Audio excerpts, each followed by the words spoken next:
12वीं सदी का मध्यकाल धर्म युद्धों क्रूसेड्स का समय था। ईसाई धर्म युद्धियों ने 1099 में यरूशलेम पर कब्जा कर लिया था और इसे अपने नियंत्रण में कर लिया था। लेकिन इस्लामी दुनिया इसे किसी भी कीमत पर वापस लेना चाहती थी।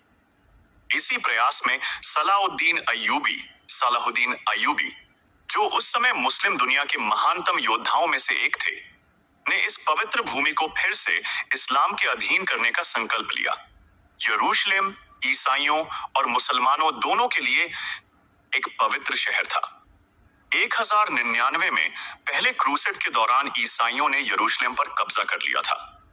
इसके बाद उन्होंने यरूशलेम में क्रूसेडर्स राज्यों की स्थापना की, लेकिन मुस्लिम दुनिया इसे इस्लाम के अधीन वापस लाना चाहती थी।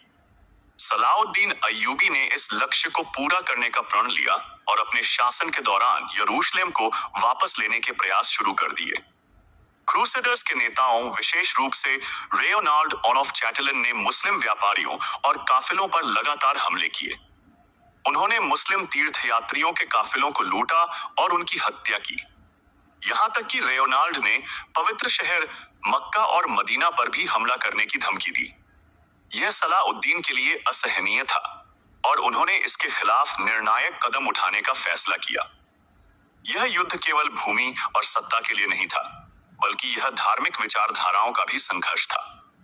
ईसाई धर्मयुद्धियों ने इस क्षेत्र में क्रिश्चियन साम्राज्य स्थापित करने का प्रयास किया, जबकि सलाहुद्दीन ने इस्लाम की रक्षा और पवित्र स्थलों को पुनः मुस्लिम शासन में लाने की जिम्मेदारी ली।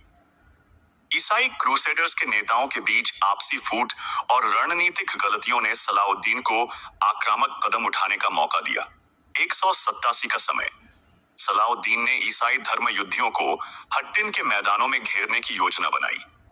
यह क्षेत्र आज के इजराइल के पास स्थित है और पहाड़ियों व सूखे मैदानों से घिरा हुआ है। क्रूसेडर्स की विशाल सेना, जिसका नेतृत्व किंग गाई और रेयोनाल्ड ऑफ चैटलन कर रहे थे, सलाहुद्दीन की चाल को समझ नहीं पाई।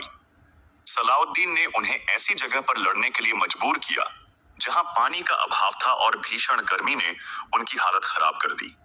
सलाहुद्दीन ने अपनी सेना को पानी के स्रोतों के पास तैनात किया, जिससे क्रूसेडर्स प्यास से बेहाल हो गए। दूसरी तरफ सलाहुद्दीन ने सुबह पेशवात के समय मैदान में धुआं फैलाया, जिससे क्रूसेडर्स और अधिक परेशान हो गए। जैसे जैसे दिन चढ़ा, क्रूसेडर्स की स्थिति खराब होती गई। थके हुए और प्यासे सैनिकों को सलाहुद्दीन की कुशल रणनीति ने पूरी तरह बस से जकड़ लिया।